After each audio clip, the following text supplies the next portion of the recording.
So hello everyone and आप सभी का स्वागत है SPIL ऑफिशियल पे। आज जिस प्रोडक्ट का हम रिव्यू करने वाले हैं वो है एक डॉट मैट्रिक्स प्रिंटर। चलिए अब स्टार्ट करते हैं हम हमारा आज का ये रिव्यू। आज हम जिस डॉट मैट्रिक्स प्रिंटर का रिव्यू कर रहे हैं वो है इप्सॉन कंपनी का और उसका मॉडल नंबर है LX310। चलिए अब स्टार्ट करते हैं हम अपने इस रिव्यू को और सबसे पहले कर लेते हैं इस प्रोडक्ट के बॉक्स का रिव्यू। आप लोग देख सकते हैं यहाँ पे ऊपर की साइड जो है बॉक्स के का नाम लिखा गया है और यहाँ पे जो है मॉडल नंबर भी दिया गया है और उसी के जस्ट बगल में आप देख सकते हैं यहाँ पे एक आपको प्रिंट लगा के दिया गया है जिसमें कंपनी ने नीचे लिखा है कि आप इस प्रिंटर को अगर इंस्टॉल करवाना चाहते हैं तो कंपनी की तरफ से भी आप किसी को बुला सकते हैं और यहाँ पे जो है आपको नंबर भी दिए गए हैं और यहाँ पे कुछ ईमेल आईडी भी आपको दी गई है जिस पे आप मेल भी कर सकते हैं। उसी के जस्ट नीचे की साइड आप देखें तो यहाँ पे आप देख सकते हैं कंपनी का नाम यहाँ पे भी लिखा गया है और मॉडल नंबर भी लिखा गया है। बस यहाँ पे जो है प्रोडक्ट की इमेज को भी प्रिंट करा गया है और उसी के जस्ट नीचे लिखा गया है फास्ट एंड ड्यूरेबल इप्सॉन 9-पिन नैरो कार्ट्रिज इम्पैक्ट प्रिंटर। और उसी के जस्ट साइड में आप देख सकते हैं यहाँ पे ब्लैक में जो दिए गए हैं वो हैं इस प्रिंटर के कुछ फीचर्स। उसके जो फीचर्स हैं वो हैं आप देख सकते हैं यहाँ पे पहला फीचर जो दे रखा है वो है हाई स्पीड। उसके बाद आपको दे रखा है 1+4 कॉपीज। यहाँ पे आपको जो तीसरा फीचर दे रखा है वो है USB इंटरफेस और उसी के जस्ट नीचे आपको दे रखा है स्पेस सेविंग बॉडी। बेसिकली जो प्रिंटर है अगर वो आप कहीं पे भी रखते हैं तो जो जगह एक नॉर्मल प्रिंटर लेता है उससे कम जगह ये प्रिंटर लेगा। और सबसे नीचे आप देख सकते हैं यहाँ पे दे रखा है एनर्जी सेविंग। बेसिकली ये इस प्रिंटर के कुछ फीचर्स हैं और उसी के जस्ट साइड में आप देखें तो फिर यहाँ पे भी आप देख सकते हैं वही फीचर्स प्रिंट करे गए हैं रिटन फॉर्म में और यहाँ पे भी जो है कंपनी की डिटेल भी दे रखी है नीचे की साइड और उसके जस्ट बैक साइड में आप देख सकते हैं जो आगे की तरफ प्रिंट करा गया था वो ही इस साइड भी प्रिंट करा गया है। चलिए अब करते हैं इस प्रिंटर को अनबॉक्स।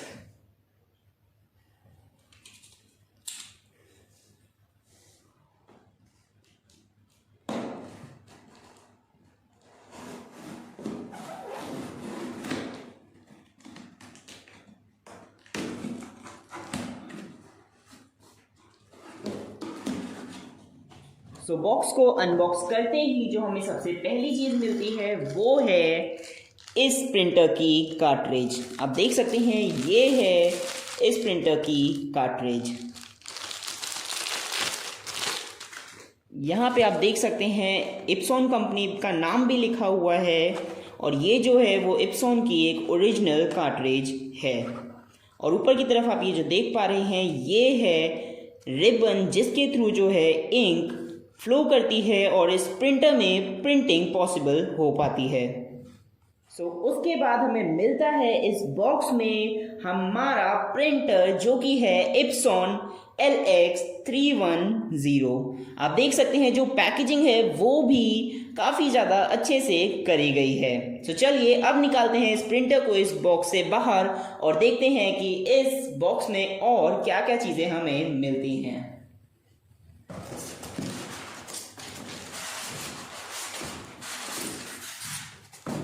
अब कर देते हैं इस बॉक्स को साइड में। आप देख सकते हैं जो प्रिंटर है वो हमने बॉक्स से बाहर निकाल दिया है और चलिए अब अलग करते हैं हम इस प्रिंटर के जो दोनों साइड वाले थर्माकोल हैं उनको।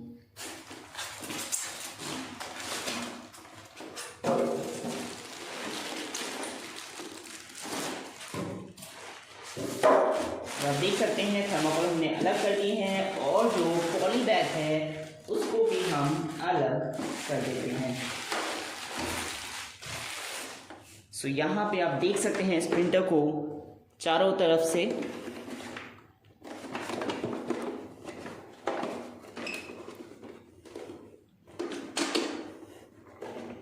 और बैक साइड से ये कुछ ऐसा दिखता है। सो इस प्रिंटर का जो रिव्यू है वो अभी हम थोड़ी देर में करेंगे। पहले हम चेक करते हैं कि बॉक्स में इस प्रिंटर के अलावा और हमें क्या क्या मिलता है।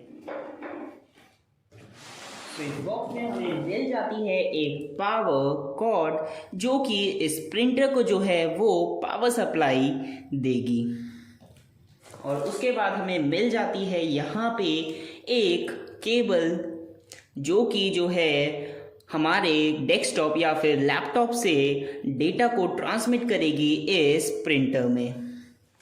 सो उसके बाद हमें इस बॉक्स में देखने को मिल जाती है इस LX310 प्रिंटर की ड्राइवर्स की CD। सो ये ड्राइवर्स आपको ज़रूरत पड़ेंगे अपने कंप्यूटर में इस प्रिंटर को उसमें चलाने के लिए। सो इसके बाद हमें मिल जाते हैं कुछ पेपर्स इस प्रिंटर के। यहाँ पे आप देख सकते हैं ये सारे ही इस प्रिंटर के पेपर्स हैं।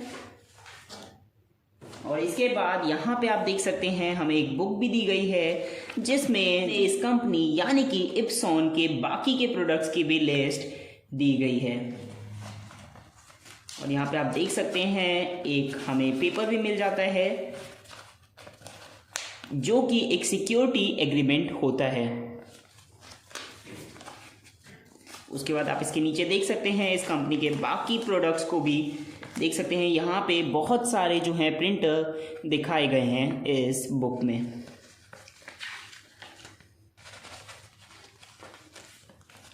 सो इस बुक के बाद हमें मिल जाता है इस प्रिंटर को इंस्टॉल करने की गाइड बुक। यहाँ पे आप देख सकते हैं इस प्रिंटर को स्टार्टिंग से लेकर के पूरा असेंबल करने तक के यहाँ पे आपको स्टेप्स दे रखे हैं। सो इस गाइड बुक से देख करके भी आप जो है प्रिंटर को इंस्टॉल कर सकते हैं। उसके बाद हमें इस बॉक्स में लास्ट चीज़ मिल जाती है जो कि है ये क्लिप्स। और इस क्लिप का इस प्रिंटर में क्या काम है वो आपको आगे की वीडियो में पता चल जाएगा। सो इसी के साथ ये बॉक्स जो है वो खाली होता है। और इतनी ही चीज़ें हैं जो कि इस बॉक्स में आपको इस प्रिंटर के साथ मिलती हैं, जो कि है एक कार्ट्रिज, एक आपका इंस्टॉलेशन मैनुअल और कुछ क्लिप्स, एक पावर कॉर्ड केबल और डेटा ट्रांसमिटिंग केबल और उसी के साथ कुछ डॉक्यूमेंट्स जो कि इस प्रिंटर के हैं। सो चलिए अब साइड करते हैं हम इस बॉक्स को और अब हम स्टार्ट करते हैं अपने प्रोडक्ट यानी कि इप्सॉन LX310 का रिव्यू। अगर बात करी जाए इस प्रिंटर की तो सबसे पहली चीज़ जो हमें ज़रूरत पड़ती है इस प्रिंटर में वो है एक ऑन ऑफ के बटन की। सो इसका जो ऑन ऑफ का बटन है वो आप देख सकते हैं यहाँ पे आगे की साइड नीचे लगाया गया है और उसी के जस्ट ऊपर आप देख सकते हैं यहाँ पे मॉडल नंबर को भी प्रिंट करा गया है और यहाँ पे जो है कंपनी का नाम लिखा गया है। सो प्रिंटर के ऊपर की साइड आप देख सकते हैं यहाँ पे आपको मिल जाते हैं 4 बटन्स और ये जो 4 बटन्स हैं उन्हीं के जस्ट पीछे आप देख सकते हैं कुछ लेबलिंग भी करी गई है। सो ये जो चारों बटन हैं वो एक्चुअल में जो हैं पेपर की सेटिंग के लिए होते हैं।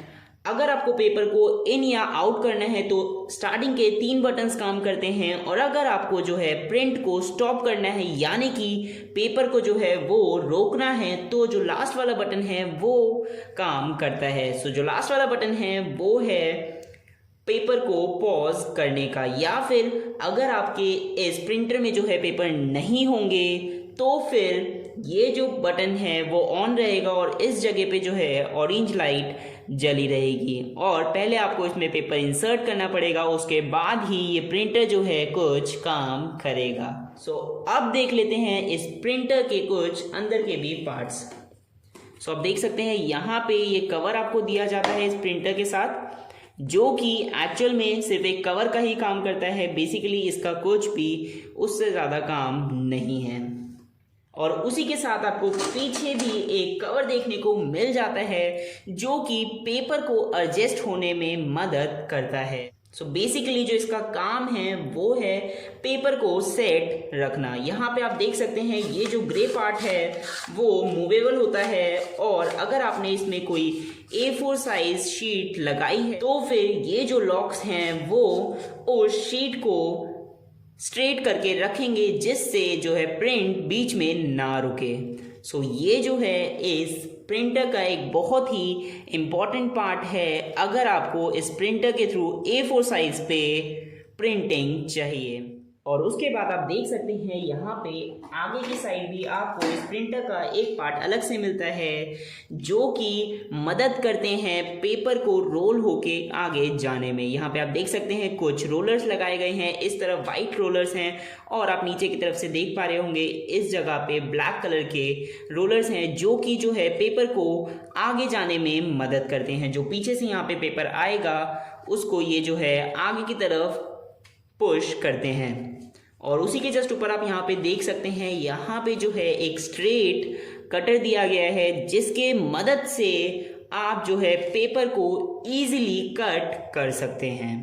उसी के साथ ये जो पार्ट है इस प्रिंटर का, ये पेपर को होल्ड करके भी रखता है, यानी कि अगर आप ये पार्ट इस प्रिंटर से अलग कर दें और इस प्रिंटर से फिर प्रिंट करने की कोशिश करें तो जो आपका पेपर है वो इसके हेडर में ही फंस जाएगा, और फिर जो ये प्रिंटर है वो इजीली काम नहीं कर पाएगा। सो ये पार्ट भी एक तरह से इस प्रिंटर का एक बहुत ही इम्पोर्टेंट पार्ट है। उसके बाद आप देख सकते हैं यहाँ पे ये जो चीज़ है वो है इस प्रिंटर का हेडर। यहीं पे जो है आपका जो रिबन है वो फंसता है और उसके बाद जो है प्रिंटिंग चालू होती है। सो ये हेडर जो है इस रॉड के ऊपर आप देख सकते हैं यहाँ पे एक रॉड है जिसके ऊपर ये हेडर जो है चलता है और प्रिंटिंग को कंटिन्यू रखता है। और आप पीछे की तरफ देख सकते हैं यहाँ पे ये जो हेडर है एक वायर से कनेक्ट है, और जो वायर है वो नीचे की तरफ इस प्रिंटर के मदरबोर्ड में लगी हुई है। उसके बाद आप देख सकते हैं यहाँ पे एक ब्लू पार्ट दिया गया है इस प्रिंटर में। सो इस पार्ट को हम बोलते हैं इस प्रिंटर का ट्रैक्टर। बेसिकली ये जो पार्ट है वो जो है प्रिंटिंग को लाइट या फिर डार्क कर सकता है। अगर आप इस ब्लू पार्ट को आगे की तरफ करके रखते हैं कंप्लीटली तो फिर जो है आपकी प्रिंटिंग बहुत ही ज़्यादा डार्क आती है, और अगर आप इसको पीछे की तरफ कर देते हैं तो फिर जो है आपकी प्रिंटिंग थोड़ी सी लाइट हो जाती है, और जो आपका रिबन है वो बहुत ही कम यूज़ होता है। सो बेसिकली अगर आप इसको एक एफिशिएंट प्रिंटर बनाना चाहते हैं तो फिर जो आपका ये जो ट्रैक्टर है उसको पीछे की तरफ ही करके रखना पड़ेगा, ताकि जो रिबन की इंक है वो कम यूज़ हो। इन केस अगर आपके रिबन में जो इंक है वो ख़त्म होने वाली है तो फिर आप इसको आगे की तरफ कर सकते हैं। उसी के साथ आप यहाँ पे देख सकते हैं एक रोलर आपको दिया जाता है जो कि पेपर को रोल करके पीछे से आगे लाता है। आप देख सकते हैं ये है वो रोलर जो कि पेपर को पीछे से रोल करके आगे तक लाता है। और पीछे की तरफ आप देख सकते हैं यहाँ पे आपको दिए जाते हैं कुछ और पार्ट्स जिसमें जो है आप पेपर को एडजस्ट कर सकते हैं। सो ये जो पार्ट है बेसिकली वो होता है डॉट मैट्रिक्स प्रिंटर के लिए इसके, जो कि आप पेपर लाते हैं जो कि पंच्ड पेपर होता है। आपने देखा होगा कुछ पेपर जो होते हैं वो साइड से पंच्ड होते हैं, या फिर आप जब भी बैंक में स्टेटमेंट निकलवाने जाते हैं तो उनके जो पेपर्स होते हैं वो साइड से पंच्ड होते हैं। सो वो जो पंच्ड होते हैं वो इस डॉट्स में फंसते हैं, और उसके बाद जो है डॉट मैट्रिक्स प्रिंटर अपना काम करता है और प्रिंटिंग को कंटिन्यू करता है। सो उसके बाद आप देख सकते हैं यहाँ पे आपको मिल जाता है एक बटन, जो कि आपको दो ऑप्शन मिलते हैं इस प्रिंटर में। एक जो कि आप डॉट मैट्रिक्स के थ्रू प्रिंटिंग कर सकते हैं, और उसमें आप जो पेपर है वो इस पार्ट के थ्रू सेट कर सकते हैं। और जो दूसरा पार्ट है इस प्रिंटर में वो है A4 साइज प्रिंट। इस प्रिंटर से आपको ना ही सिर्फ एक डॉट मैट्रिक्स प्रिंटर की तरह एक प्रिंटिंग मिलती है, बल्कि आप इस प्रिंटर में जो है A4 साइज पे भी प्रिंट निकाल सकते हैं। और उसके लिए आपको ज़रूरत पड़ती है इस पार्ट की, जो कि मैंने आपको पहले भी बताया कि ये जो है वो पीछे की तरफ एज अ कवर काम करता है। उसके बाद आप देख सकते हैं यहाँ पे जो बटन है वो आपके दोनों जो मोड्स हैं इस प्रिंटर के उनको ऑन या ऑफ करने के लिए है।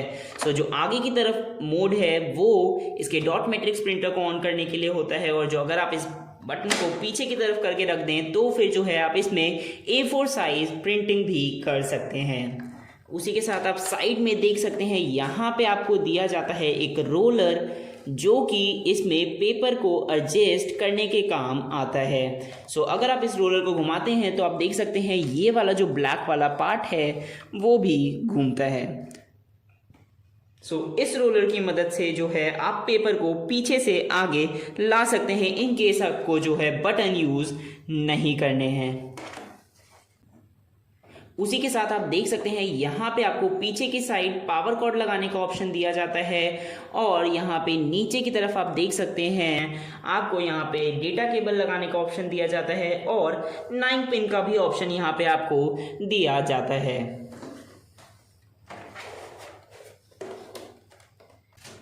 सो अब लगाते हैं इस कार्ट्रिज को प्रिंटर के अंदर। आप देख सकते हैं यहाँ पे ये जो रिबन है अगर वो लूज होता है तो पहले आपको ये रिबन जो है वो टाइट करना पड़ेगा, और अगर आपको ये रिबन टाइट करना है तो फिर जो है आपको इस ब्लू वाले रोलर की मदद लेनी पड़ेगी। यहाँ पे ये जो ब्लू रोलर दिया गया है वो रिबन को टाइट करने के लिए ही दिया गया है। सो आप देख सकते हैं जैसे ही हम इस ब्लू वाले रोलर को एंटी क्लॉकवाइज घुमाते हैं वैसे ही जो है हमारा रिबन वो टाइट हो जाता है। सो चलिए अब लगाते हैं इस कार्ट्रिज को प्रिंटर के अंदर। उससे पहले आप देख सकते हैं यहाँ पे जो है आपको कार्ट्रिज के पीछे की साइड कुछ कर्व शेप में डिज़ाइन दे रखा है जो कि आपको दोनों ही तरफ दे रखा है। वो डिज़ाइन जो है आपको इस प्रिंटर में इन पॉइंट्स पे फंसाना होता है। सो ये जो पॉइंट्स हैं वहाँ पे वो डिज़ाइन फंसा करके जो है आप इस कार्ट्रिज को बड़ी ही ईजिली इस प्रिंटर में लगा सकते हैं। सो यहाँ पे आप देख सकते हैं जैसे ही हम उन दोनों कर्व शेप को उस पॉइंट पे रखते हैं वैसे ही यहाँ पे जो है हमारा जो कार्ट्रिज है वो लग जाता है। यहाँ पे आप देख सकते हैं, और उसके बाद आप देख सकते हैं ये जो रिबन है वो अभी भी बाहर है। सो अगर आपने कार्ट्रिज को ऐसे ही लगा के छोड़ दिया तो फिर आपका प्रिंट नहीं आएगा, बिकॉज जो ये रिबन है वो अभी भी बाहर है। सो ये रिबन आपको जो है हेडर के बीच में लगाना होता है। यहाँ पे आप देख सकते हैं हेडर के बीच में आप इस रिबन को लगाएंगे, और जब आप इस रिबन को हेडर के बीच में लगा रहे होंगे तो फिर ये थोड़ा सा लूज हो जाएगा, जो कि आप टाइट कर सकते हैं इस रोलर की मदद से। यहाँ पे आप देख सकते हैं जो कार्ट्रिज है वो हमने प्रिंटर के अंदर लगा दी है। सो चलिए अब लगा देते हैं इस प्रिंटर के बाकी पार्ट्स को वापस।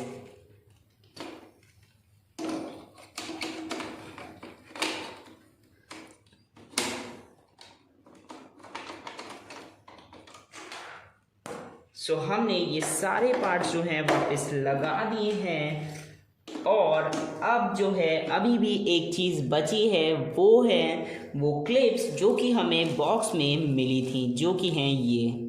यहाँ पे आपको बॉक्स में 4 क्लिप्स भी मिल जाती हैं, और आप ज़रूर सोच रहे होंगे कि ये जो 4 क्लिप्स हैं वो किस लिए दी गई हैं। सो ये चारों ही क्लिप्स जो हैं वो आपको पेपर को सेट करने के लिए ही एक तरीके से दी जाती हैं, और ये चारों क्लिप्स आप देख सकते हैं कुछ इस तरीके से इस प्रिंटर पे लगती हैं।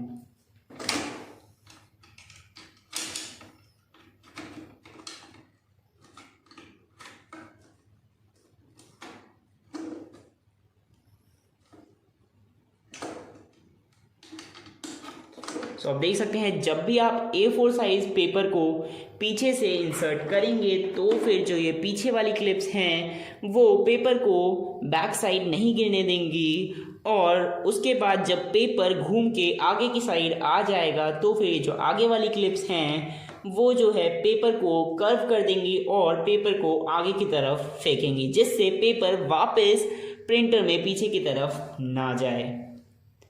सो चलिए अब कनेक्ट करते हैं इस प्रिंटर को पावर कॉर्ड से, और एक बार इसमें से हम कुछ प्रिंट भी निकाल के देखते हैं।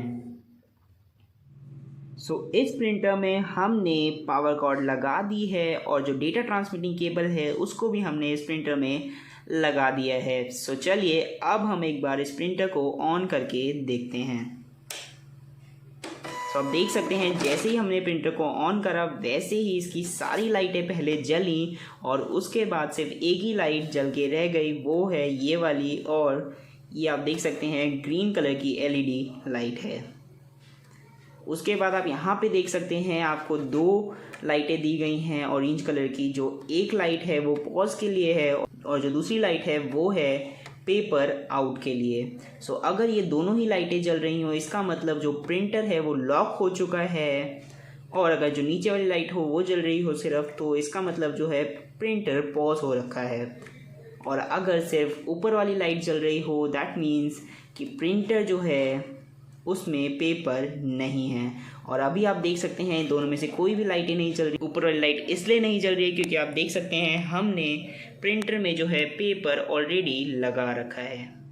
अगर हम इस पेपर को निकाल लेते हैं तो फिर आप देख सकते हैं यहाँ पे प्रिंटर लॉक हो चुका है और उसकी दोनों ही ऑरेंज लाइट जल चुकी हैं। चलिए अब एक बार ये जो पेपर है उसको हम वापस से डाल देते हैं प्रिंटर के अंदर। आप देख सकते हैं जो पेपर है वो प्रिंटर के अंदर जा चुका है और ये जो लाइट है वो भी बंद हो चुकी है।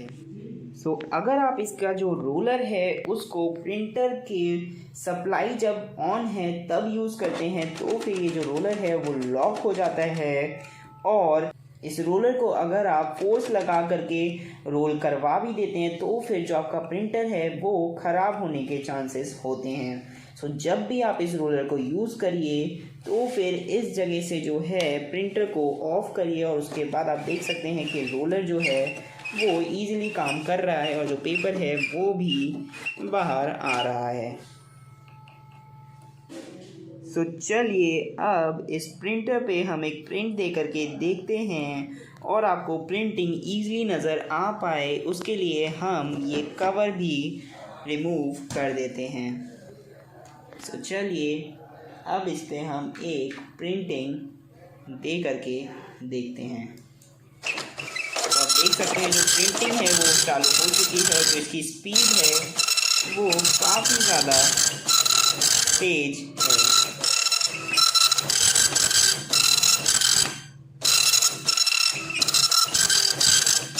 यहाँ पे आप देख सकते हैं जो प्रिंटिंग है उसको हमने बीच में ही रोक दिया है इस बटन की मदद से। अगर आपकी जो प्रिंटिंग है वो गलत हो या फिर जो प्रिंटिंग है वो गलत पेज की आ रही हो तो फिर आप इस बटन को प्रेस करके प्रिंटिंग को रोक सकते हैं। जैसे ही हम इस बटन को दोबारा से प्रेस करेंगे वैसे ही जो प्रिंटिंग है वो ऑन हो जाएगी।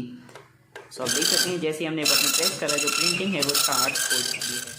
अब अगर आपको ये इप्सॉन का LX310 मॉडल नंबर के प्रिंटर को परचेज करना हो तो फिर आप नीचे डिस्क्रिप्शन बॉक्स में दी गई लिंक पे क्लिक करके इस प्रिंटर को परचेज कर सकते हैं। और ये रिव्यू जो है वो यहीं पे ख़त्म होता है, लेकिन इस प्रिंटर के जो फंक्शंस हैं और इसकी जो कार्ट्रिज है उसमें रिबन कैसे चेंज करा जाता है उसके ऊपर भी हम वीडियो ज़रूर बनाएंगे।